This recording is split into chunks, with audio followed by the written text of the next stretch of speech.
जय जगन्नाथ पुराण पीढ़ी को स्वागत। आज प्रसंग पितामह सरसज्जा प्रसंग।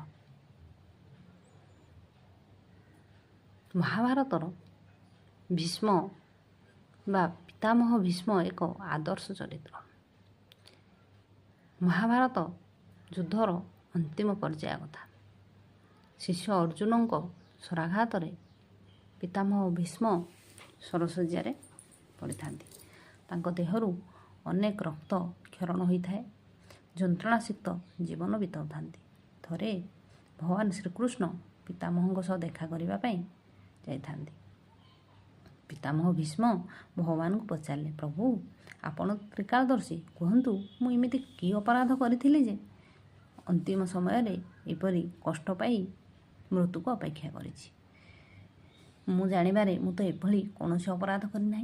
भगवान श्रीकृष्ण पितामह को तांको प्रारब्ध कर्म बा पूर्व अर्जित कर्म विषय किछि कथा कहिले।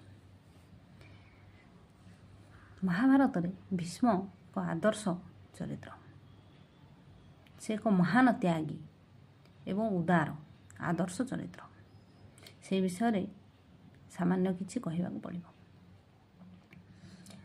जेतेबेले भीष्म कुमार अवस्था थिले तांको तांकर माँ अर्थात गंगा देवी छाड़ी दे चली जाइथिले। महाराज शांतनु प्रथम पत्नी गंगा चली जावा पर विचलित थांती। थरे से एक कैवर्त कन्या मत्स्यगंधा को देखिले एवं तांको प्रेमरे पड़ी तांको विवाह करने पाई चाहिए। एक कथा पुत्र भीष्म बा देवव्रत जानी पारले। से पिता खुशी पाई निजे जाई मत्स्यगंधा पिता कैवर्त राजों सह देखा कले। कैवर्त राज राजा शांतनु को तांको कन्या विवाह देवाई एक शर्त रखिले। कैवर्त राज कहिले, मो कन्यार गर्भरु जो संतान जन्म हम सी जदि हस्तिना राजसिंहासन में बसब अर्थात हस्तिनापुर राजसिंहासन में अभिषिक्त हम तेबे मु शांतनु सह निज कन्या को विवाह देवी। मात्र प्रथम पत्नीर पुत्र अर्थात ज्येष्ठ पुत्र भीष्म थाउ थाउ यह किपरि संभव हम। सेथिपाई देवव्रत भीष्म एक प्रतिज्ञा कले जे मु चिर कुमार रहिबे अर्थात आजीवन विवाह करिबि नाही एवं हस्तिनार राजसिंहासन को आजीवन सुरक्षा देवी। यहाँ पर कैवर्तराज निज कन्या को शांतनु सह विवाह देथिले। एहीपरि एक भीषण प्रतिज्ञा करिथिबारु देवव्रत से दिन ठारू भीष्म नाम परिचित हेले। पितामह भीष्म को भगवान श्रीकृष्ण कहले, एभली एक त्याग बा महान त्याग करथिबारु एभली एक भीषण प्रतिज्ञा करिथिबारु सेही समय भीष्मकर गुण जश कीर्ति सबुआड़े व्यापीगला। समस्ते बाहा बाहा गले। थरे पितामह भीष्म जंगल पथ दे जाउथिबा समय एक अजगर साप तांकु देखिबा पई आसी थाए। भीष्मकर बा देवव्रतंकर एभली महान त्याग जोगु सापटी तांकु देखिबा पई एभली एक महान त्याग बा आदर्शवान पुत्र को देखिबा पई आसी तांकर पथरोध करि थाए। पितामहंकर तेणे डेरी होउथाए। समय विलंब हेतुआरु से सापटी को एक धनु तीर रे काढ़ी किछि दूर को फिंगिदेले अर्थात निज बाट पथ परिष्कार करदेले।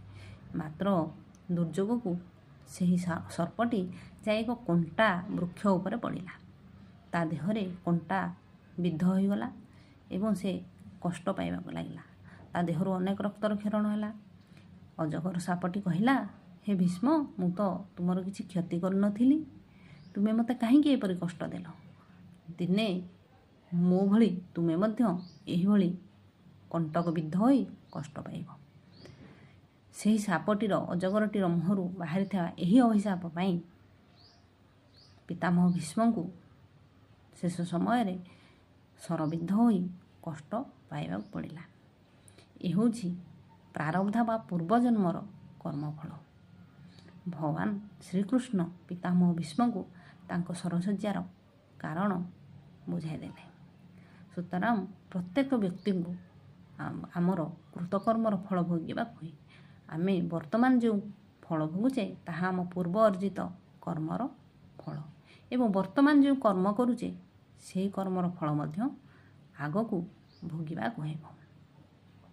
ତେଣୁ ପ୍ରତ୍ୟେକ ନିଜ ନିଜର କର୍ମ ବୁଝି ବିଚାରି ଠିକ୍ ଭାବରେ ସମ୍ପାଦନ କରିବା ଉଚିତ।